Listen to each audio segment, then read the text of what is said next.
Hoje eu recebo o Gustavo Glasser, que é pura inspiração por onde passa. Ele enfrentou muitos obstáculos para se incluir e começar a trabalhar no mercado de tecnologia.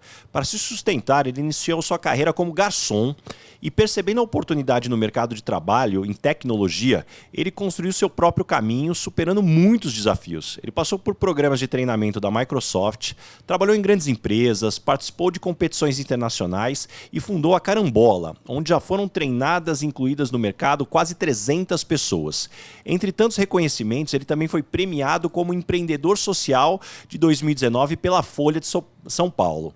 Mas a história de superação e desafios do Gustavo começa muito antes do empreendedorismo. Ele é um homem transgênero, nascido na periferia de São Paulo e sentiu na pele as dificuldades de quem, como ele mesmo define, está na base da pirâmide. Mas hoje ele é pura inspiração para muitos que o acompanham. Gustavo, que felicidade ter hoje você aqui no Lugar de Potência. Gente, um prazer estar aqui. Eu estou muito feliz aqui da gente trocar essa ideia.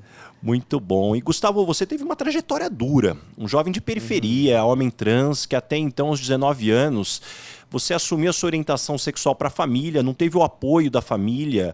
E o que te deu motivação, força todos os dias para lidar com tudo isso que estava acontecendo com você e continuar seguindo em frente? Eu acho que essa parte da minha história é uma coisa... Eu não sei se eu tenho a clareza de uma motivação. Acho que você não percebe essa motivação, né? Porque hoje a gente está estudando muito sobre esse assunto da transexualidade, mas quando eu conto essa história, isso aconteceu no ano 2000. Então, fazem 22 anos quase que isso aconteceu. Então, a gente não tinha essa discussão sobre esse tema, né? E eu nasci no bairro do Grajaú, aqui em São Paulo.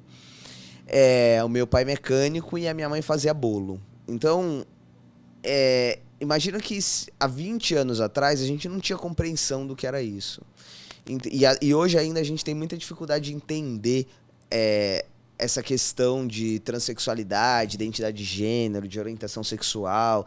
É um assunto super ainda confuso na cabeça de todo mundo, porque a gente está aprendendo sobre ele, né? Então é natural que seja desse jeito. Mas naquela época, eu acho que não foi questão de motivação, era só quem eu era. Então, superar os desafios era parte da minha existência. Não tinha uma opção, não tinha assim... não é que eu superei um desafio para estudar ou para fazer alguma coisa. Eu superei um desafio para existir. E eu acho que essa é a principal característica da minha história. Porque quando a gente fala de... Imagina que assim, há 20 anos atrás, essa questão da transexualidade era visto muito misturado com a identidade de gênero, né, que a gente chama. O que é uma identidade de gênero? É uma pessoa que não se identifica com o gênero que ela nasceu. Tem diversos motivos ou teorias ou estudos sobre esse assunto, mas o fato é que, na prática, você nasce com um gênero que o médico olha lá e fala, eu acho que é menino ou menina, uma identidade sexual, né, biológica, mas que, na prática, muitas vezes não é condizente com aquilo que você percebe ou que você sente. E é o que eu falei, tem diversos motivos. Tem gente que fala que é porque em algum momento o cérebro conecta diferente ou porque é uma construção social. Acho que a gente ainda está aprendendo sobre esse assunto. Mas, de fato, que tem algumas pessoas que não se identificam. E outra coisa é a orientação sexual, que é por quem que você se atrai sexualmente. Então, eu posso me atrair com uma pessoa do mesmo gênero que o meu ou com uma pessoa do gênero diferente do meu. Se eu atrair com uma pessoa do mesmo gênero que o meu, eu sou homossexual, e por um gênero diferente, eu sou heterossexual. Imagina que hoje, se a gente ainda não tem a compreensão dessas diferenças, você imagina 20 anos atrás como era para os meus pais entender. Então, era super complexo, eles não tinham estudos para lidar com isso. E a gente ainda tem um comportamento na sociedade muito característico nesse sentido, que é como se fosse uma vergonha. Então, principalmente a família, ela recebe isso como, putz, o que foi que eu errei para causar isso? Porque a gente tem uma percepção que a gente tem controle dessas coisas, né? E isso tá dentro da gente e talvez a gente não tenha compreensão ainda do que é isso. Talvez um dia a gente tenha, mas causou uma ruptura gigantesca dentro do meu contexto familiar. Então, os meus pais foram embora de casa e eu me vi sem entender, porque eu também não entendi o que eu era. Eu também não entendia. Eu tinha pouquíssima contato com pessoas diferentes. Eu nunca tinha conhecido ninguém que era transexual. Demorei muitos anos para conhecer. Eu sabia que eu era diferente, eu sabia que eu não me identificava. Desde muito criança eu tinha uma visão, falava para minha mãe, eu sou um menino, o que está acontecendo? Mas é o que eu falei, a gente não tinha ferramenta nenhuma para lidar com isso. E na minha adolescência foi tão conturbado que eu tive muitos comportamentos suicidas, não porque eu não me identificava com aquilo que estava posto para mim e eu não sabia como sair daquilo. Não tinha ninguém me instruindo, não tinha nenhum grupo, eu não tinha internet para trocar ideia. E a internet não tinha esse acesso de eu vou trocar ideia com grupos como a gente tem hoje em dia. Então, esses assuntos eles estão aparecendo muito. E de algum jeito, por exemplo, engraçado quando eu conto a minha história ou alguém vê, fala assim, putz, Gustavo, tem um cara na minha família que é igual a você, ou eu tenho um sobrinho assim, ou eu sou assim. E aí você vê mas 20 anos atrás a gente não tinha isso, né? Então, foi um processo muito complicado, né? E eu tive que viver, eu não tinha outra opção. Você fala assim, pô, mas o que te motivou? A minha existência. Acho que Tem uma frase que diz, né, que por trás de toda pessoa forte tem a história de alguém que não teve outra escolha. Isso. E isso muitas vezes faz com quem nós somos hoje. E eu quero puxar já esse tema, você vindo de uma família simples, você comentou, sem acesso à internet. Como é que a tecnologia entrou no seu mundo? É algo que de longe você já olhava e falava assim, me fascina esse mundo mesmo sem entender? Foi algo que você foi descobrindo com o tempo? O que te despertou aí para começar a sua carreira nessa área? Apesar da minha mãe e meu pai não terem tido estrutura emocional para lidar com aquele contexto meu naquela hora, acho que a minha mãe tinha uma visão muito do estudo, né? Então eu lembro que ela falava assim, vocês têm que estudar, porque a gente não tem outro caminho. E o meu pai era mais simples, meu pai tinha uma oficina mecânica, por ele a gente já trabalharia com ele e ia seguir aquela vida. E a minha mãe falava assim, de jeito nenhum, filho meu não vai trabalhar em oficina mecânica, eu quero mais, né? E a minha mãe sempre colocou a gente nesse caminho. Quando eu saí do ensino fundamental, e na época era o colegial, né? Hoje ensino médio, a minha mãe falou, você vai estudar numa escola técnica. E na época tinha algumas escolas técnicas e uma dessas escolas era o Liceu de Artes e Ofícios, que era uma escola no centro de São Paulo, que você fazia uma prova para estudar. E você estudava período integral, fazendo metade do período o ensino médio tradicional e metade o ensino técnico. E eu fiz um curso técnico de eletrônica. E eu lembro que quando eu passei nessa escola, que era uma escola difícil de passar, na época estava entre as 10 melhores escolas do Brasil para estudar e tudo, e tinha que fazer um vestibular, e eu estudei para fazer isso e tal. Eu lembro que minha mãe falou uma frase que foi assim pra mim. Quando eu passei, ela falou assim, essa é a única coisa que eu vou poder te dar na tua vida. Eu não tenho nada. Eu não vou poder te deixar uma herança, eu não vou poder te deixar uma casa, um carro, nada. A única coisa que eu posso te dar é isso. E aquilo sempre ficou dentro da minha cabeça, que era a chance que eu tinha, era aquilo. Eu estudei eletrônica, tive dificuldade de trabalhar na área, porque naquela época eu ainda ocupava o corpo da minha irmã gêmea, que eu brinco, então é muito difícil você ter acesso ao mercado de trabalho no mercado de eletrônica. E logo depois, muito perto que eu me formei na escola, eu acho que tinha um ano que eu me formei, aconteceu a quebra da relação com os meus pais. Então teve um processo que, assim, quando eles saíram de casa, foi tão repentino que eu fiquei sozinho em casa, eles largaram toda a comida que tinha, até a comida deles acabar, e eu falava, putz, agora eu preciso trabalhar. E eu entrei num contexto de, assim, trabalhar para ganhar muito pouco. Eu ganhava R$30 por dia, trabalhava 3 dias por semana, eu não conseguia juntar dinheiro, o dinheiro não dava nem para eu pagar o que eu precisava.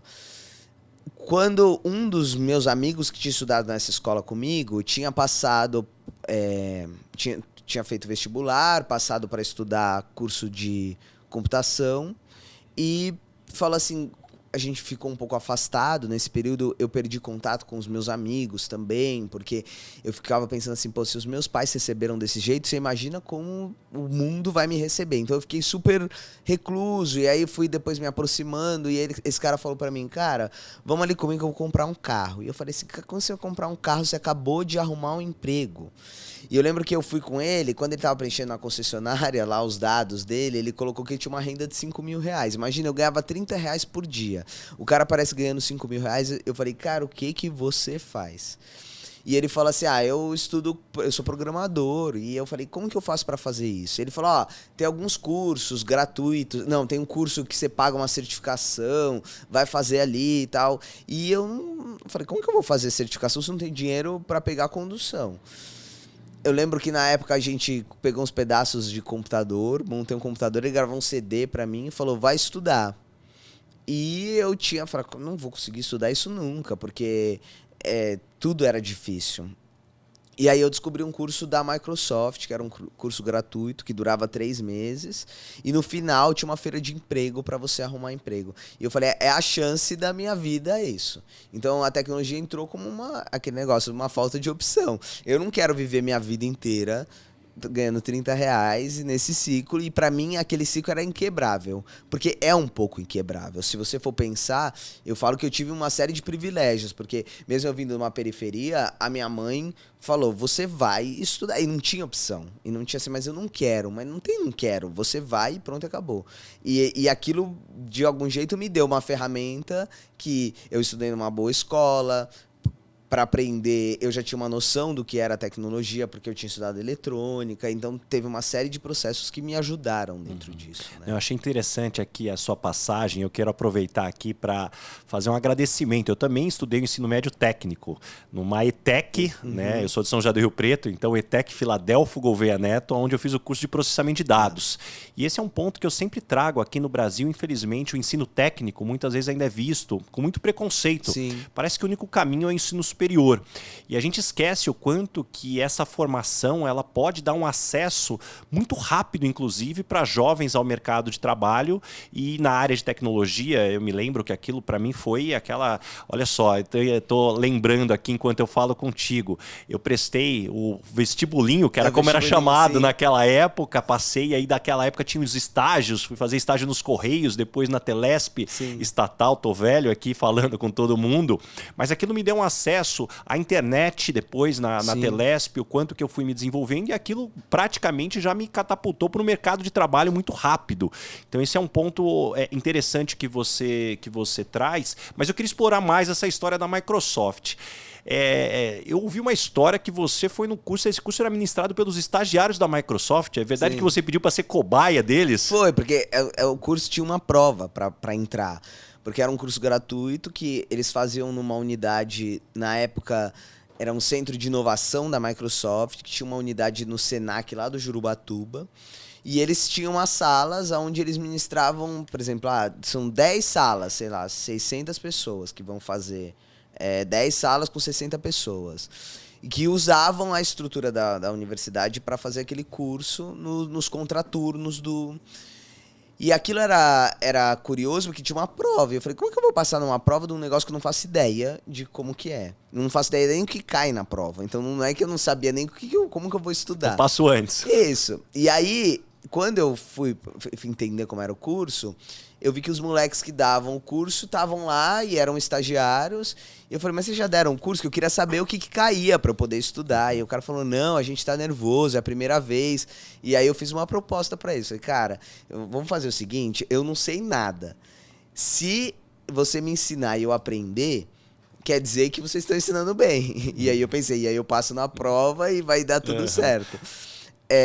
E ali foi um momento assim, foi muito curioso como aconteceu as coisas, porque para eu fazer esse movimento eu tive que mudar muito a minha vida, né? Então eu tive que parar de trabalhar, porque para eu estudar, e eu tive que pedir para as pessoas, eu tive que pedir pro coordenador lá da Microsoft para usar a sala, porque eu tinha que estudar, eu tinha que ter um computador e eu não tinha, tal. E aí ele pegou e falou assim, eu falei, posso servir de cobaia aqui? E eu estudo e fico aqui o dia usando o computador e eles vão me ensinando. E aí ele pegou e falou assim, a gente pode fazer desse jeito. E ele me deixava usar as salas ali da Microsoft que tinha, onde eles treinavam, faziam a preparação para os treinamentos, e os meninos me ensinavam num período do dia, e no outro eu ficava ali usando o computador estudando para aquilo.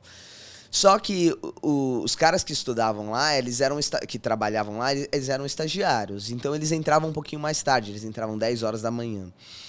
E nesse período, como eu não estava trabalhando, eu tive a minha luz em casa cortada. Porque eu pensei assim, bom, eu brinco, a conta de luz é uma coisa perigosa, né? Porque ela junta 3 e chega uma hora que vem e corta mesmo. E eu já andava com 2 vencidas, então rapidinho quando eu parei de trabalhar, eu pensei, mas eu nem tô em casa. E eu brinco que também é um privilégio, porque eu não tinha filho, porque eu morava sozinho, eu tinha poder de fazer essa escolha. Falei, corta a luz e dane-se, depois eu pago e eu parcelo e vou dar um jeito lá pra frente.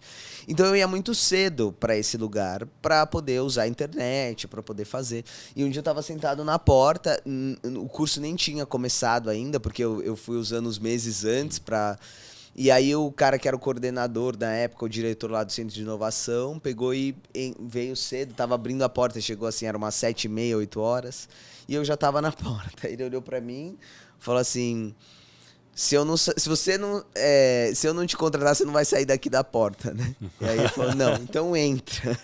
E foi assim que eu arrumei o meu primeiro emprego na área, que foi no Centro de Inovação da Microsoft. Foi assim, uma mudança enorme de perspectiva. O curso que eu ia fazer, eu acabei ministrando o curso, porque eu aprendi um monte de coisa, estudava pra caramba.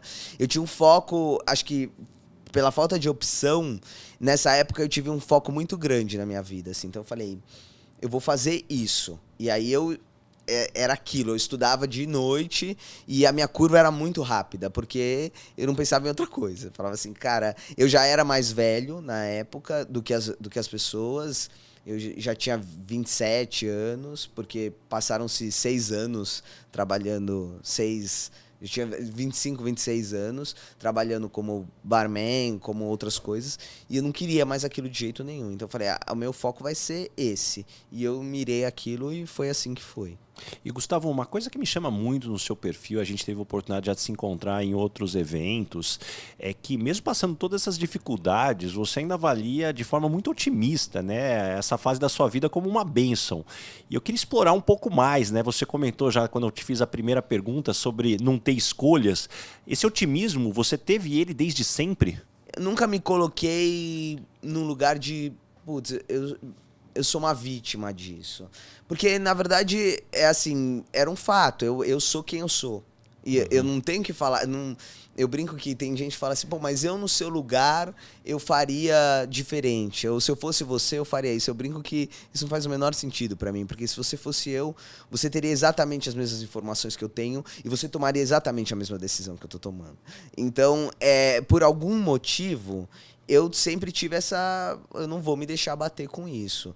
Então, assim, eu passei momentos muito difíceis da minha vida. Quando hoje, avaliando, e talvez eu não tenha essa dimensão, porque tem gente que eu conto o que eu passei e as pessoas falam assim, cara, como você conseguiu fazer isso?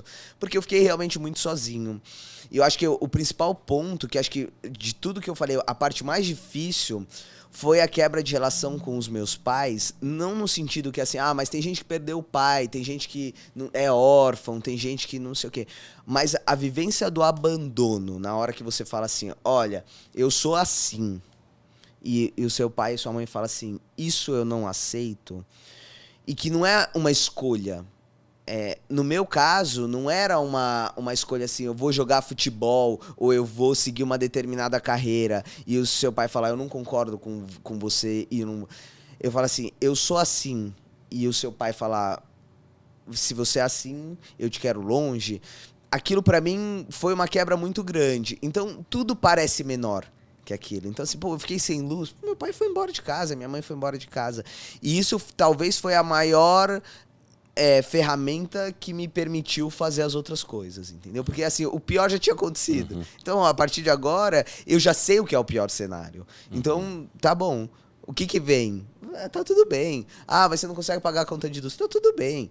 E eu fui sempre seguindo por esse caminho, entendeu? Mas um lado interessante aqui que me chama a atenção da sua história é que, passando todas essas dificuldades, quando você tem as suas primeiras oportunidades, se torna um funcionário de uma multinacional, de uma empresa, você, poxa, estabiliza a vida minimamente. E isso poderia ser um caminho, e você decide empreender. Você fala assim, não, peraí, eu quero ir além. Como é que surgiu a Carambola e por que essa mudança para o empreendedorismo? Eu acho que também hoje, na época, não sei se eu tinha essa clareza, essa racional do porquê. Hoje talvez eu consiga chutar um pouquinho mais do porquê. Mas comigo aconteceu uma coisa que foi assim, quando eu fui trabalhar... o primeiro dia que eu fui, por exemplo, no escritório da Microsoft, lá quando era no WTC ali. E eu cheguei, e eu lembro que o pessoal desceu e falou assim, nós vamos almoçar onde? E aí nós descemos e eu falei assim, nós vamos no Shopping Marketplace, vamos almoçar no Haskell. E eu entrei no Haskell e pra mim era um despropósito, porque imagina, eu tinha vivido um contexto muito grande, muito tempo, ganhando R$30 por dia, eu vinha de uma periferia. E aí você ia almoçar, tudo bem, mas você nunca foi almoçar num lugar legal? Eu fui quando era uma festa, sei lá, de aniversário, de casamento, alguma coisa muito grande para aquilo. Mas um almoço numa segunda-feira, você descer e almoçar num lugar que custa, sei lá, R$100, R$150 para almoçar, aquilo foi muito chocante. E eu senti que para aquelas pessoas era uma coisa normal, que elas estavam acostumadas com aquilo. E quando eu comecei a fazer amizade, e aí foi ainda muito introspectivo, que de algum jeito... Hoje eu falo muito da minha história, eu falo muito disso como eu acho que uma responsabilidade até social que eu tenho disso, porque a minha história é tão traumática em todos os sentidos que eu não quero mais nenhum Gustavo. Eu quero que acabem os Gustavos. Então, é uma forma de fazer isso. Mas na época, eu pensava assim, eu começava a contar um pouco da minha vida e mesmo se eu não fosse uma pessoa transexual, a minha vida era muito diferente de todas aquelas pessoas que estavam ali. Mesmo se eu não tivesse, meus pais tivessem saído de casa, só o meu contexto familiar, da onde eu tinha nascido, era muito diferente das pessoas que estavam ocupando aqueles cargos naqueles lugares. Então, isso mexeu muito comigo. E quando eu começava a contar a minha história, as pessoas falavam assim, pô, Gustavo, mas sua história é muito legal. E aí eu falava, pô, mas tem um monte de cara que é amigo meu, que teve uma história parecida com a minha, mais pra cá, mais pra lá, ou que pega não sei quantos busão pra andar 3h30 que tinha um esforço, uma resiliência absurda, uma força de vontade, uma gana como eu tinha, mas que por algum motivo não tava ali. E aí eu posso listar uma série de motivos. Ou porque o cara, uma época, se desmotivou, que é normal de todo mundo. Assim, Gustavo, mas você sempre conta muito bem. Mas eu não sempre fiquei muito bem. Teve momentos que eu fiquei muito mal. Dei a sorte de não me envolver com droga, de não ter nenhum vício, de não ter... Mas é só um acaso. Eu poderia ter, em algum momento desse, encontrado uma pessoa errada e ter ido para um outro caminho. Por uma série de fatores, isso não aconteceu. Mas... Quando eu cheguei nesse ponto, eu falei assim, cara, tem uma coisa muito errada. E ali eu falei, eu quero fazer diferente. Quando eu fui trabalhar, depois da Microsoft, eu fui trabalhar num banco. E aquilo foi pra mim assim, pô, eu não... A forma de trabalhar é muito diferente do que eu acredito. Não só a forma, mas assim, eu quero trazer gente diferente, eu quero fazer um pouco diferente. E é como se eu não tivesse um manual de como operar dentro daquele lugar. Porque tem códigos sociais. A gente falar que uma empresa não tem uma série de códigos sociais é mentira. Tem código de como você fala, de como você se comporta. A gente sabe, por exemplo, eu sei quem é da periferia só pela forma que a pessoa fala. E não, se eu sei, as outras pessoas também sabem. Então, eu sei quem teve a oportunidade de estudar fora, quem não teve, quem viveu. E esses códigos vão levando... a você ter um caminho mais fácil ou mais difícil dentro da empresa. Mas se você quiser, você supera o desafio? Às vezes sim, às vezes não. Às vezes a barreira é imposta de uma forma tão grande que não tem como você transpor. Eu bati em algumas barreiras dessas, Algumas eu transpus, algumas eu falei, eu não quero transpor essa barreira aqui dentro. Eu quero quebrar essa barreira. Eu quero que ela não exista mais. E por que isso, eu não sei. Eu tinha dentro de mim que eu falei assim, cara, eu tenho que mudar isso. E eu me sentia capaz de fazer isso. Eu me sentia capaz de... E aí eu, com toda a ingenuidade, em 2011, eu falei, vou abrir uma empresa. E aí eu fui para abrir uma empresa e a gente aprende com as coisas que a gente vê, né? Se a gente não vê uma coisa, é muito difícil a gente ter uma ideia de uma coisa que a gente nunca imaginou. Por exemplo, se eu tiver que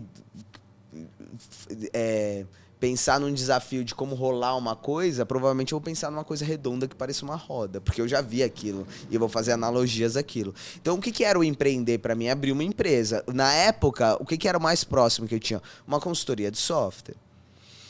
E aí eu abri uma empresa que chamava assim Fortred Solution IT, que era assim bem corporativo, e eu com a minha cabeça disse, eu vou quebrar todas as barreiras, eu vou fazer diferente, eu vou inovar, eu vou isso, eu vou aquilo. Por quê? Eu não tinha medo de perder nada, porque como eu contei lá atrás, putz, o que eu posso perder? Uma estabilidade financeira, eu nunca tive isso e eu sobrevivi até agora, então não vai ser isso que vai me fazer diferença, e depois eu arrumo, eu sempre tive essa visão assim, tudo bem, se a gente começa de novo, certo. Eu começo de novo. Se eu perder tudo hoje, amanhã eu começo de novo. Eu tenho uma coisa que sempre teve na minha cabeça, que é assim, um dia eu ouvi isso e todas as vezes que eu tenho uma dificuldade, eu penso nisso, que é assim, nada resiste ao trabalho. Então, puta, caiu tudo. Eu levanto amanhã e começo a trabalhar, porque nada resiste ao trabalho. Então, eu tinha essa visão. Quando eu fundei essa empresa, o primeiro desafio foi contratar as pessoas. Porque eu tinha acabado de abrir uma empresa. Nem todas as pessoas têm uma vivência parecida com a minha, de assim, dane-se, eu não preciso de estabilidade. Ao contrário, a maioria das pessoas precisa de estabilidade. Eu tinha um negócio que eu acabei de abrir, que eu não tinha cliente, que não tinha nada. Como é que eu ia contratar alguém? Então eu fazia vários papéis, assim, de manhã eu era o comercial, de noite eu era o cara que entregava o que eu conseguia vender. E eu não sei como foi dando certo. Comecei a contratar as pessoas. Primeira coisa, eu não conseguia contratar o cara que podia ir trabalhar na Microsoft, ele não ia vir trabalhar na Fortred Solution IT, não ia. E aí eu comecei a contratar as pessoas que vinham, meus amigos, cara, você quer aprender? Você tá aí todo fudido, vou colocar aqui, eu vou te ensinar. Você vai se ferrar, vou te ensinar. E esse cara começava a vir, e a gente começava a entregar, e as coisas começavam a dar certo, e esse cara ficava bem. E aquilo pra mim fazia bem. Só que num determinado momento, eu falei assim, eu percebi que eu tava querendo fazer uma coisa diferente que não tava dando certo. E por quê? Porque eu tava seguindo, o meu primeiro cliente foi um banco, porque eu tinha uma rede de contato que era do banco. De novo, a gente não vai muito longe da onde a gente convive, né? Então, se eu trabalhava num banco, os meus clientes eram bancos, alguém que me conhecia o que eu era como profissional dentro da empresa e me indicava para fazer um projeto pequeno ali, e aquilo foi acontecendo. E uma hora eu decidi que eu tinha que mudar. E a Carambola nasceu em 2013, né? 2 anos depois disso. Quando eu falei assim, eu quero fazer uma coisa diferente. A primeira iniciativa que eu tive eu não quero mais trabalhar dessa forma para os bancos ou para essas empresas que esperam que eu seja um solution IT. E aí eu falei, eu vou colocar o nome da minha empresa, um nome que o banco olhe e não tenha vontade de me contratar. E ali que nasceu a Carambola. Então foi assim, uma ideia que... Porque Carambola, hoje eu vejo que eu tenho uma coisa com o nome de fruta, meu cachorro chama melancia. Então assim, eu gosto de Carambola, é diferente, e ali nasceu aquela ideia de fazer. E ali a gente foi aprendendo com os projetos. Então, eu comecei a trabalhar com as startups, isso em 2013, que estava começando os coworks temáticos para startup, o Cubo do Itaú e tal, não sei o quê.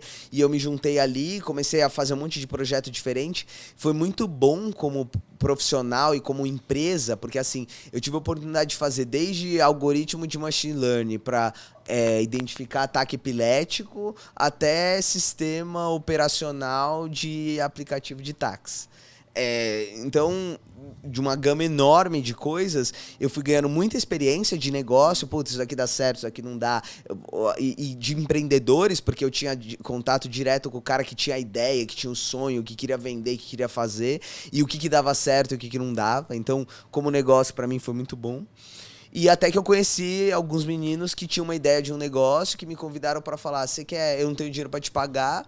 E eu falei, pô, eu sei fazer isso, eu tenho gente aqui, eu tenho tempo ocioso, eu vou investir nesses caras. E aí eu vou colocar, o que que é eu investir? Eu vou pôr e vou desenvolver a tecnologia do que... E isso deu super certo. Então a gente teve um desses negócios, esse negócio especificamente, 2 anos depois de a gente começar com 4 pessoas, ele estava com 300 pessoas e foi vendido para B2W Digital, né, que é americanas.com. E tive uma empresa de fazer uma oportunidade de fazer uma venda de uma empresa, e aquilo foi ganhando musculatura para chegar no que a Carambola é hoje, assim. E o ponto que você passou, Gustavo, rapidamente, eu quero explorar um pouco mais. Como é que um jovem da periferia, talvez até especificamente o jovem LGBTQIA+, enxerga hoje o mercado de trabalho? Eu acho que a gente enxerga como mais um desafio, acho que a maioria das pessoas enxerga como mais um desafio que eu tenho que lidar. Porque o mercado de trabalho usa uma lógica, na minha opinião, pouco inteligente. Porque a gente como tudo, eu acho que e eu vejo como uma oportunidade real nos próximos anos, com a tecnologia, a gente mudar esse cenário. Porque o que a sociedade faz com a gente, desde do ensino, a gente coloca todo mundo numa caixa. Então, assim, o que é a escola? A escola hoje é eu ensino de uma forma para 40 pessoas. Quem aprende dessa forma vai se dar bem. Quem não aprende dessa forma vai se dar mal. Esse é o fato. Pro jovem LGBTQIA+, funciona do mesmo jeito. Eu contrato um determinado padrão e esse padrão vai dar certo. Se você não é desse padrão, você vai ter mais um desafio para lidar com isso. Então, eu acho que é mais um desafio além de todos os outros que a gente tem. E o interessante é que o trabalho é boa parte da nossa vida. A gente talvez não perceba isso, mas a gente passa muito tempo do nosso dia ativo no trabalho, porque a gente fica 8 horas no trabalho, a gente vai fazer amizade no trabalho, a gente tem uma relação com outras pessoas no trabalho, e quando a gente não pode ser quem a gente é, quando a gente precisa esconder isso porque tem medo de sofrer algum preconceito, e ele tem de vários tipos, desde a agressão física até uma agressão emocional, ou uma barreira que a gente impõe demais para aquela pessoa, uma coisa tão ruim que a pessoa fica sem perspectiva de se desenvolver, é uma coisa muito difícil para as pessoas que precisam esconder isso dentro do trabalho. É interessante o ponto que você traz, que quando eu falo de diversidade para o mercado de trabalho, eu costumo dizer que existem 2 grandes pontos que as pesquisas mostram, e eu concordo, mas tem um terceiro ponto que, na minha opinião, falta. O primeiro ponto é que a diversidade, sem dúvida nenhuma, ela traz uma riqueza de ideias, de soluções maior, e isso já foi muito falado. O segundo ponto, o aspecto que a empresa, ela talvez deveria representar a sociedade ao qual ela convive. Ela tem essa representatividade dentro. Eu acho que esses 2 pontos são muito explorados. Mas tem um terceiro ponto que é muito pouco explorado e que eu gosto sempre de ressaltar, é que toda empresa que não tem diversidade, você cria os estereótipos de sucesso. E aí, com isso, você começa a ter as referências. A pessoa, para ter sucesso aqui na empresa, precisa ter estudado na escola A, B ou C. Você precisa se vestir dessa forma, você precisa falar dessa forma. E o grande aspecto é que as pessoas começam, então, a investir tempo para se adaptar a esse estereótipo, que é a coisa mais infundada que deveria existir, né? O que esse tempo deveria estar sendo investido em vai se desenvolver, vamos entregar resultado, vamos construir. Isso é muito mais importante. Inclusive, no ponto que eu sempre... sou bastante crítica, que muitas empresas acham que diversidade se resolve com fazer um recrutamento às cegas. Simplesmente vamos colocar gente diferente. Quando aquela grande frase que sempre diz, né, que diversidade é você convidar pessoas diferentes para a festa, inclusão é tirar elas para dançar. O quanto você tem preparado as suas lideranças para efetivamente ter um ambiente inclusivo. Sim. E eu queria ter um pouco mais dessa tua visão. Como você vê a diversidade sendo tratada no mundo corporativo? A gente está numa fase que, nos últimos anos, a gente começou a discutir diversidade de uma forma que a gente nunca discutiu antes. E todos esses avanços, eles são positivos. Muitas vezes, eles são insuficientes para os próximos passos que a gente precisa dar. Então não adianta a gente... É como se a gente estivesse num processo de evolução mesmo. Então quando a gente é criança, a gente vai aprender o alfabeto, e quando a gente estiver fazendo um MBA internacional, eu não tenho que falar mais do alfabeto, porque aquilo tá como... A gente ainda tá colocando todo mundo na mesma página, na minha opinião. E eu acho que a gente está usando uma estratégia que a gente na Carambola está tentando mudar esse aspecto, que é tentar trazer um pouco mais de profundidade para esse assunto, porque eu acho que a gente ainda está lidando de uma forma rasa. O que eu vejo como senso comum quando eu converso com as empresas e falo, o que vocês estão fazendo sobre diversidade? O que eu escuto muito? Assim, Gustavo, a gente é super diverso aqui. A gente, inclusive, tem uma pessoa trans aqui, e isso me assusta num sentido de, assim, quando eles não entendem que isso é o topo da... Não é nem a pontinha do iceberg que a gente tem ali por baixo. Porque eu tenho uma pessoa trans, legal, mas qual é o próximo passo dentro disso? Então, a gente trabalha na Carambola, a gente tem explorado algumas outras aspectos que a gente chama de dimensões da diversidade. O que é isso? Quando a gente fala de dimensão da diversidade, a gente tem a dimensão primária, que é o que a gente está discutindo agora, que é assim... O que é a dimensão primária de um indivíduo de diversidade? É a sua idade, as coisas que você não pode mudar. A sua orientação sexual, a sua identidade de gênero, a sua etnia. São coisas que elas são imutáveis, elas estão dadas para você. E a gente está trabalhando a diversidade com esse aspecto. Então, assim, o que é a demografia quando eu pergunto para as empresas, quando ela fala, a gente está lidando com a diversidade? Legal. Normalmente está nesse aspecto primário, as iniciativas. Então, trazer mais pessoas pretas, e a diversidade, ela é quantitativa, ela não é qualitativa. Eu posso mensurar. Eu tenho não sei quantos % de pessoas pretas, de pessoas brancas, de pessoas LGBTQIA+. Eu posso criar uma série de análises quantitativas para isso. Quando a gente vai para a dimensão secundária, que tem o quê? O seu CEP, onde você reside, que não é o CEP que você nasceu, que está lá na identidade primária, mas aonde você reside hoje, porque você pode mudar. Você pode ter nascido na Bahia e estar morando no Rio Grande do Sul.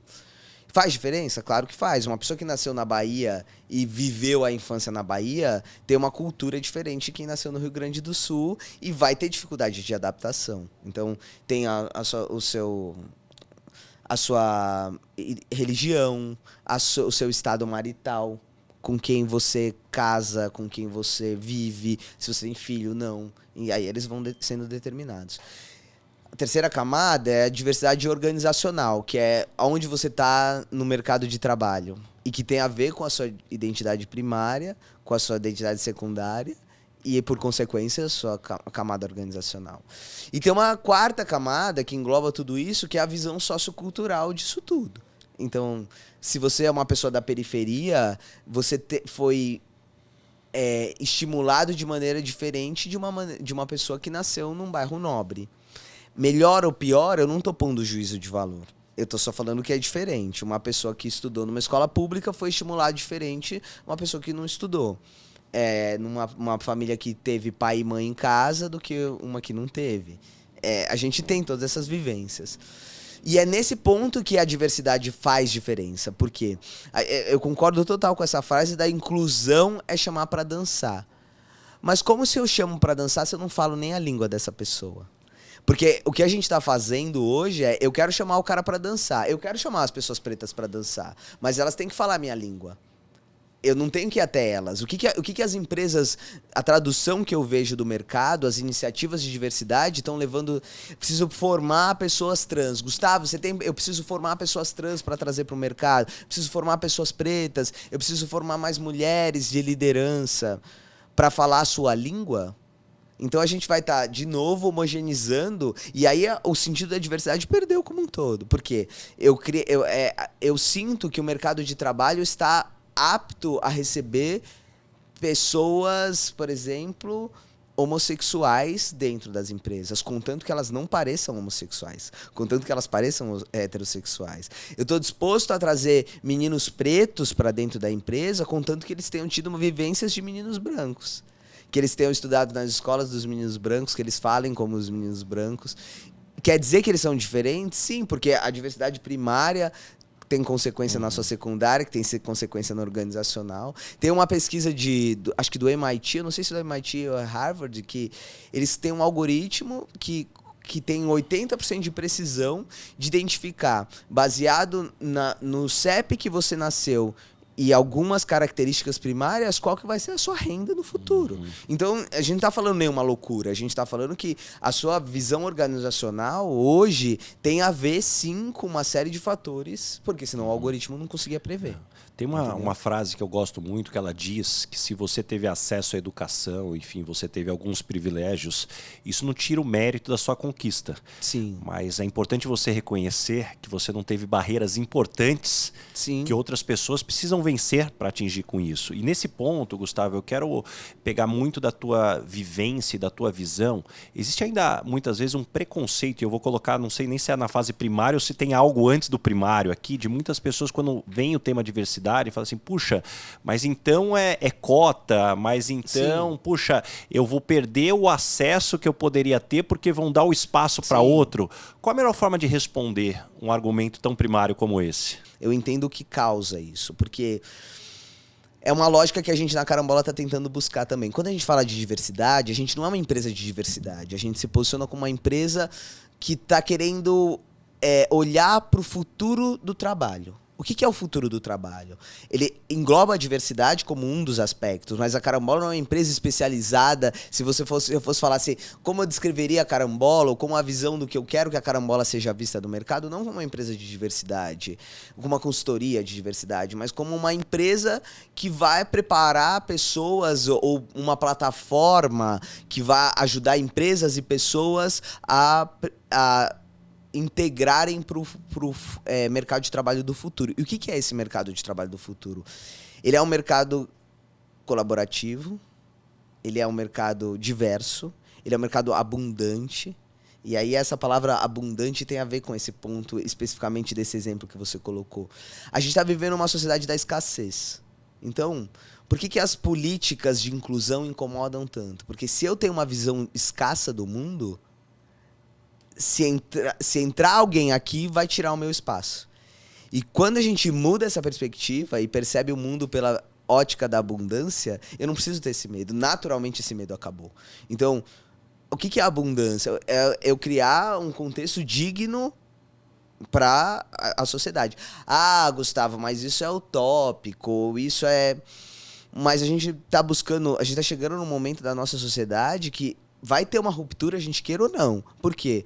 Ah, mas eu não concordo. Você pode concordar ou não, nós estamos vivendo impacto climático. A gente está vivendo impacto social. Nós vivemos 2 anos trancados numa pandemia que, se a gente achar que isso foi um acaso e que isso não foi um impacto do que a estrutura social que a gente está vivendo e que a gente pôs aqui, a gente não entendeu nada do que a gente passou. Então, qual que é o ponto? Se a gente olha para uma ótica de abundância, a inclusão passa a ser vista de uma forma diferente, porque eu posso, e acho que, só voltando àquela pergunta anterior que você colocou, eu queria complementar que é o seguinte, na nossa visão da Carambola, quando a gente fala da diversidade e do trazer para dançar, é assim, vamos aprender a dançar outras músicas também. Então, quem tá dentro da empresa, não é só assim, vamos trazer aquelas para jogar o nosso jogo, mas vamos jogar o jogo, porque talvez a gente consiga...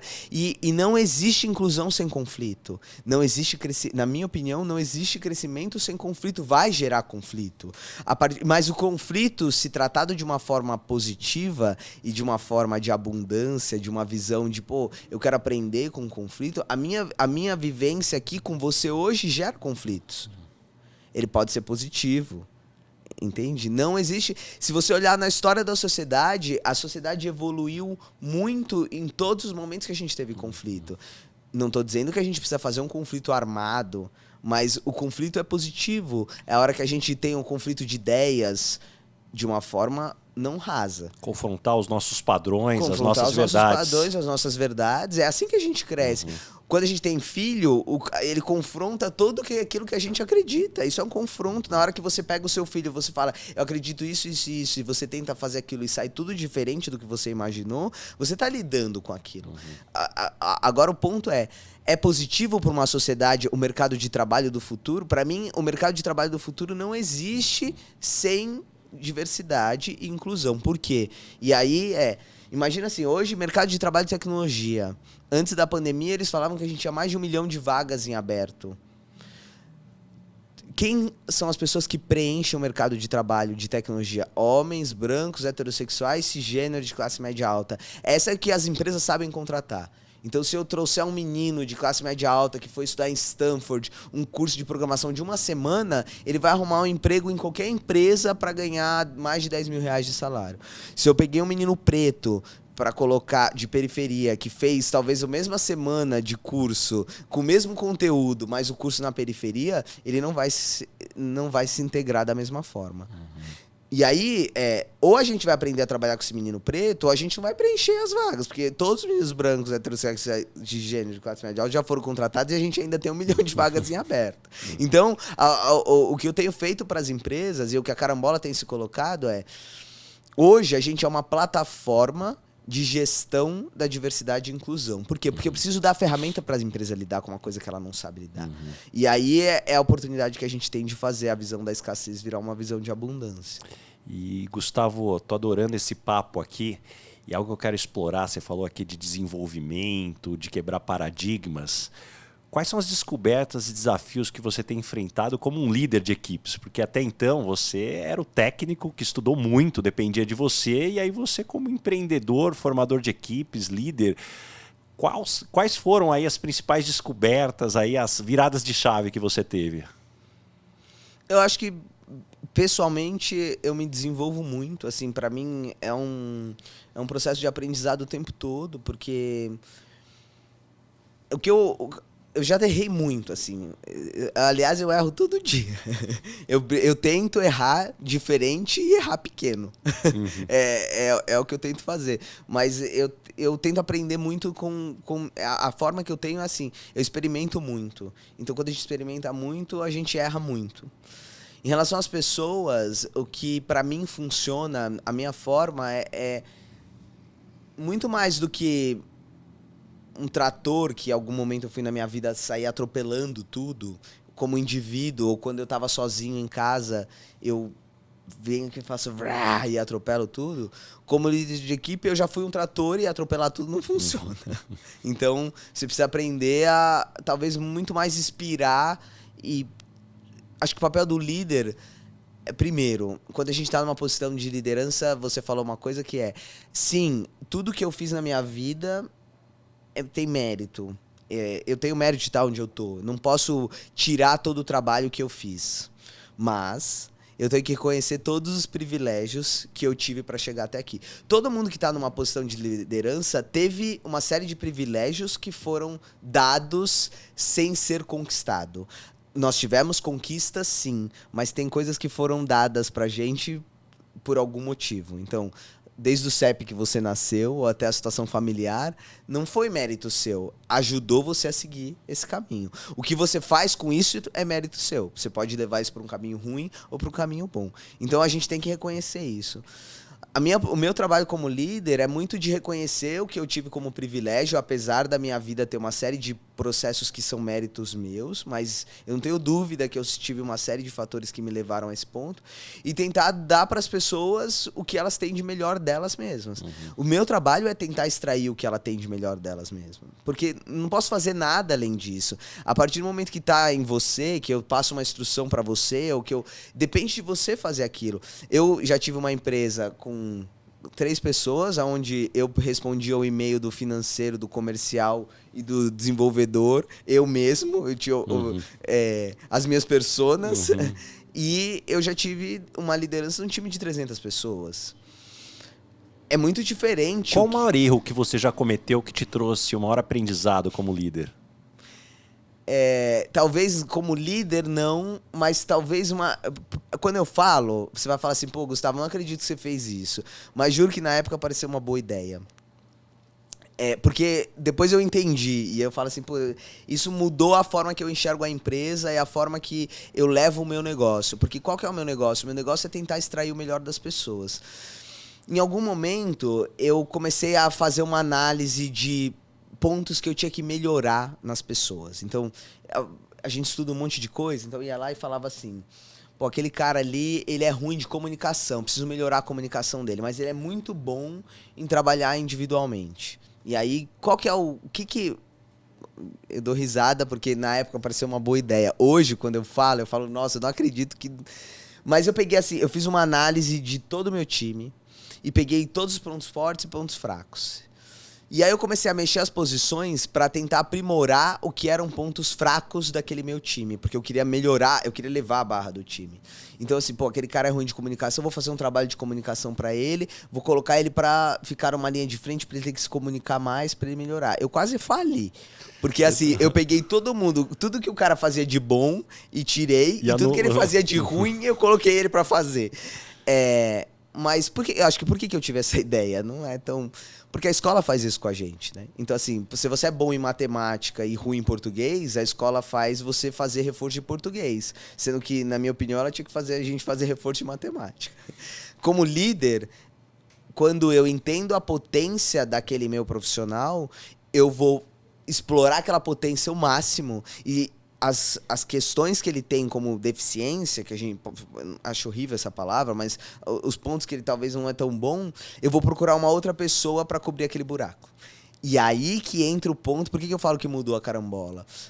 Porque hoje a gente tem uma ferramenta que faz isso, da complementariedade de times. Porque a gente nunca é um indivíduo dentro de uma empresa. E aí, quando eu exploro a melhor potência de um e a parte que ele não tem tão boa, eu ponho um outro profissional para acoplar ali e trabalhar essa potência, eu melhoro, eu mudo, porque aquela pessoa que antes fica numa zona de desconforto, trabalhando com uma coisa que ela não faz tão bem, flui super bem, e a outra pessoa cobrindo aquele espaço e a gente vai criando essa complementariedade, entendeu? Eu adorei a sua definição, porque esse podcast chama Lugar de Potência e justamente esse é o olhar que eu gosto sempre de trazer, que lugar de potência é quando você cruza o melhor que você tem para oferecer para o mundo. Sim. E cruza com o que o mundo precisa consumir, porque senão também não adianta. Não adianta, sim. E dificilmente você vai ser feliz ou vai ter sucesso fora do seu lugar de potência. Só que muitas vezes a gente fica muito mais apanhando pelo que nos falta e no que a gente precisa desenvolver. E Gustavo, a gente chegou agora no momento Headhunter. Qual a pergunta que você sempre faz nas entrevistas para contratar alguém para o seu time? Esse é uma coisa... Acho que tem vários aspectos que a gente está tentando desconstruir nesse ponto. A primeira coisa, o Headhunter, né? Essa é a primeira desconstrução que a gente está fazendo. Então, assim, a gente está mudando tudo. Porque eu não acho que a gente vai achar a solução para esse problema de fazer inclusão seguindo os mesmos paradigmas que a gente está fazendo no mercado. Então, é uma série de aprendizado. Eu não tenho a resposta ainda, mas algumas coisas a gente está tentando construir. A primeira coisa é esse momento, essa frase do Headhunter. O que ele passa para mim, eu, Gustavo? Que eu tô caçando talentos, eu tô buscando. E essa, para mim, ela segue uma lógica da escassez. Porque se eu tô caçando, é porque eu preciso buscar os melhores. Então tem poucos. Quando a gente muda essa lógica, eu talvez seria o momento Farm Hunter, ou Farm Talent, sei lá. Eu quero plantar os talentos.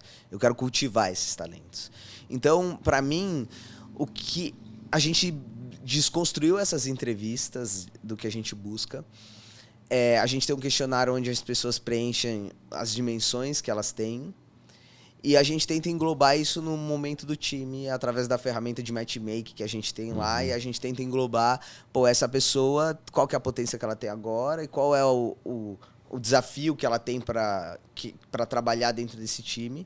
A gente aponta o que vai dar certo e aonde vai ter conflito. E a gente mostra pro time e fala assim... E aí todo mundo tem lugar.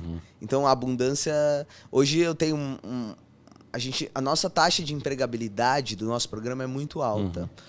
A gente tem um programa onde a gente traz talentos, então a gente faz um processo de seleção constante que fica acontecendo, onde as pessoas preenchem as coisas que estão dadas para ela. Qual que é a sua dimensão primária, secundária, organizacional, quais são as suas habilidades técnicas, quais são os seus sonhos, o que você está buscando, quais são as suas ambições na visão sociocultural. E com isso, a gente busca formar essa ligação do melhor momento para aquela empresa, é o que você falou. Eu tenho que ter uma potência que tem que ter um lugar para ser usado naquela hora. Então, faço um mapeamento disso e coloco as pessoas ali. Mas para mim, como profissional, o que eu busco alguém dentro da Carambola?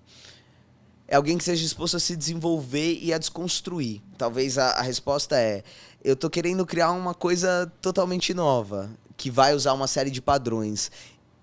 A pessoa tem que estar disposta a desconstruir aquilo. Então, tudo aquilo que você acredita tem que estar disposto a ser desconstruído. Então, nesse ponto é o que a gente mais busca dentro dos profissionais que estão trabalhando especificamente dentro da Carambola. E quando as pessoas não gostam de você trabalhando, normalmente qual é o motivo? Pessoalmente ou como Carambola? Pessoalmente. Eu sou muito arrojado, talvez. Eu tenho uma assertividade talvez um pouco exagerada muitas vezes. Então, isso causa um desconforto. Às vezes passo do ponto, sim. Às vezes eu traço meu objetivo muito longe. Tenho uma visão ali, eu tenho a ambição de acabar com a desigualdade social. Putz, isso é super ambicioso. Talvez eu vou trabalhar minha vida inteira e não vou chegar perto de fazer isso. Mas, como eu disse, nada que resiste ao trabalho. Eu vou trabalhar todo dia para isso. Então, o que as pessoas não gostam é que, às vezes, esse objetivo atropela algumas coisas. Então, essa talvez a maior dificuldade de trabalhar comigo, essa assertividade exagerada que eu tenho em alguns momentos. E o que você tem mais orgulho do que está escrito até hoje no seu currículo? No meu currículo? Não sei se é orgulho. A questão de ser um empreendedor social, de ser reconhecido como empreendedor social, apesar de não fazer nenhum sentido para mim, porque quando eu recebi o prêmio de... A Carambola está sendo indicada para você o prêmio de empreendedor social de futuro. E eu pensei assim, cara, empreendedor social de futuro? Mas por quê? Porque você é uma empresa que faz impacto social na sociedade. Mas para mim todas as empresas fazem impacto social na sociedade. Então eu ser um empreendedor social não faz o menor sentido, que eu sou tão empreendedor social quanto a presidente da Microsoft. Se eu tô intencionalmente buscando que os meus impactos sejam positivos, é diferente. Mas acho que todo mundo é um empreendedor social. Mas acho que quando eu tenho esse reconhecimento, quer dizer que eu tô no caminho certo, você entende? Na visão da sociedade. Eu acho que esse para mim é o ponto mais importante. O que você gostaria de perguntar para o Baza Headhunter? Eu acho que o que te motiva, assim, o que você está querendo desconstruir? Porque eu acho que dentro daquele ponto qual que é a desconstrução que você está querendo fazer com esse programa? Porque eu acho que quando você tudo que a gente faz, de algum jeito a gente constrói alguma coisa e desconstrói outras, né? Porque... Poxa, que pergunta maravilhosa. Obrigado pela pergunta. Eu tenho comigo que hoje, a doença do século é a depressão. Sim. E se a gente passa mais de 1/3 da nossa vida trabalhando, eu não tenho a menor dúvida o quanto que o ambiente de trabalho ele pode potencializar essa doença ou talvez até causar, dependendo da situação. E eu tenho comigo que, infelizmente, os processos seletivos, de maneira geral, estão colocando pessoas erradas nos lugares errados para serem gerenciadas por pessoas erradas. Não é à toa que esses ambientes estão tóxicos, doentes. Então, minimamente também com o meu lado sonhador aqui, querendo causar o impacto no mundo, se a gente colocar as pessoas certas nos lugares certos para serem gerenciados pelas pessoas certas, liderados, desenvolvidos, eu não tenho a menor dúvida que o impacto na felicidade, a gente vai ter um mundo muito melhor. Com certeza, concordo totalmente. E chegamos agora no momento Dona Ângela aqui, um lado de humor, Gustavo. Complete a frase. Eu sou esquisito, eu sou diferente, por quê? E eu tenho orgulho disso. Eu sou esquisito por vários motivos, assim. Eu tenho uma característica que eu tenho uma visão muito lógica das coisas. Então eu tenho uma coisa que, assim, eu tenho muita dificuldade de interação social com as pessoas em ambientes muito descontraídos. Então, por exemplo, tenho muita dificuldade de ir num churrasco, porque eu não sei se o meu raciocínio é diferente, mas a forma que eu converso com as pessoas é esquisita. Então, Pô, mas eu já te vi em eventos corporativos, aí você manda mas muito os bem. eventos corporativos eu mando muito bem, me chama pra ir pro churrasco. Eu tenho essa dificuldade. E caminhando agora para o final, Gustavo, o nome desse podcast é Lugar de Potência. Qual que é o seu lugar de potência? Que tipo de situação e ambiente pode jogar lá que você brilha? Eu fico muito bem em lugares de desafio, assim, talvez a minha zona de desconforto, mas que é o que eu tô acostumado a lidar. Então, tem a ver com aquela pergunta que você fez de qual que é a maior dificuldade de trabalhar comigo. Eu me dou muito bem em lugares que estão desmoronando, assim, tipo, pega uma situação que fala assim, agora isso daqui é caótico. Acho que por conta da minha história de vida, eu falo, cara, calma, que eu tenho talvez uma calma muito grande para conseguir lidar com esses momentos. E me fala uma verdade que as pessoas não costumam dizer e, na sua opinião, é fundamental para se ter sucesso. Uma verdade, a gente precisa respeitar quem a gente é. Eu acho que dentro do mercado de trabalho a gente escuta o tempo todo que a gente precisa se adaptar, o que a gente precisa seguir. Acho que a maior verdade é as pessoas que eu conheço que de alguma forma têm sucesso são as pessoas que respeitaram as verdades delas. Sabe que eu concordo muito com isso, e o que eu vejo no mundo corporativo é que a gente muitas vezes vê as pessoas, elas tendem a imitar os outros para serem aceitas, mas se destacam aqueles que são autênticos. Isso. Então, acaba sendo esse antagonismo. E o ser adaptável, ele muitas vezes está perdendo o efeito que deveria ser a origem, que é continuar se desenvolvendo, Isso. entendendo novos ambientes e muito mais de copiar Exatamente. o outro. Eu gosto muito da forma como você traz. E, Gustavo, me indica 3 pessoas bacanas para eu convidar para esse podcast e ter uma conversa como essa. Tem uma moça que eu gosto muito do trabalho que ela está fazendo, que ela chama Sawane Bispo. Ela é uma empreendedora preta que fala sobre... Ela tem todo o impacto dela da sociedade, mas ela tem uma agência que faz viagens de turismo para a África, para conhecer toda a potência que tem no continente africano. Então, eu acho que ela tem uma história de vida muito poderosa. Acho que é uma das pessoas que eu admiro muito.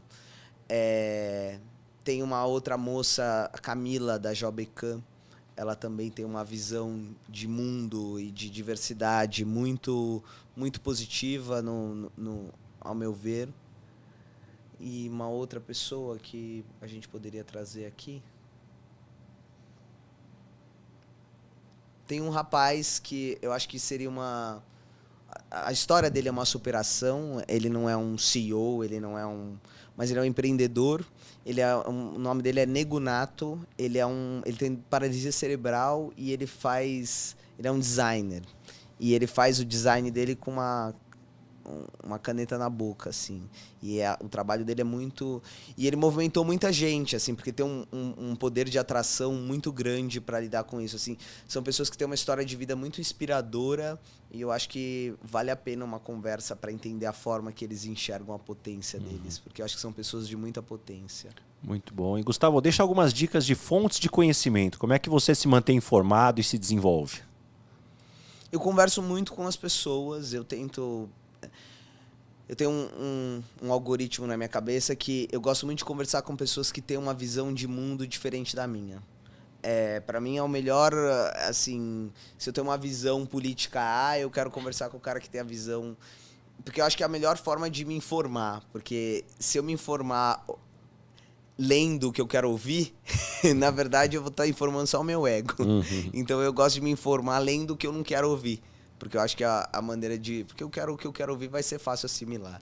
Então eu converso muito com as pessoas e eu leio muito sobre autores que têm uma visão muito diferente da minha. Muito bom. E, Gustavo, eu tenho uma pergunta aqui que eu não deixo de fazer para todos os convidados que vêm aqui. O que é felicidade para você? Eu acho que eu passei muito tempo... Recentemente eu tenho identificado, talvez, uma plenitude, que talvez é o que a gente chama de felicidade. Eu vivi muitas épocas da minha vida em momentos de conflito. E quando a gente está em conflito, quando a gente fica muito tenso. Eu acho que a gente não percebe isso, né? A gente não percebe o que é felicidade, o que é angústia, o que é medo. A gente só vai, entra no modo de sobrevivência. Eu acho que eu passei muitos anos da minha vida. Recentemente, principalmente depois da minha transição, a minha identidade me traz muita felicidade, eu poder ser quem eu sou. Porque talvez a coisa mais difícil que eu fiz foi não ser quem eu era. E agora que eu vejo, putz, eu sou feliz com isso. Muito bom. E, Gustavo, antes da gente encerrar, isso daqui é um presente pela sua participação aqui no podcast, um óculos da Calvin Klein, enviado pelo nosso parceiro, a Marchon. Eles estão sempre conosco, presenteando os convidados aí. Obrigado. Espero que você goste. E eu queria deixar aqui o último espaço para você dizer como é que as pessoas te encontram, os projetos que vêm pela frente. A gente está fazendo toda a preparação para o lançamento da plataforma da Carambola, que vai ser agora em maio. Que a gente vai lançar para as empresas como um todo, né? Então, a gente quer ser a primeira plataforma de gestão de diversidade e inclusão no mercado, que vai permitir aquilo que a gente falou, de trazer o profissional certo, com a potência certa, com o líder certo e conseguir gerir todos os conflitos que gerarem através dessa diversidade. O site da Carambola é carambola.com.vc. E eu uso bastante o LinkedIn, é gustavo.glasser, o meu nome. Muito bom, Gustavo, muito obrigado mesmo. Que bate-papo fantástico aqui, quantos aprendizados. Adorei aqui essa conversa, saio com muitos insights e com muitas lições. Obrigado, foi um prazer.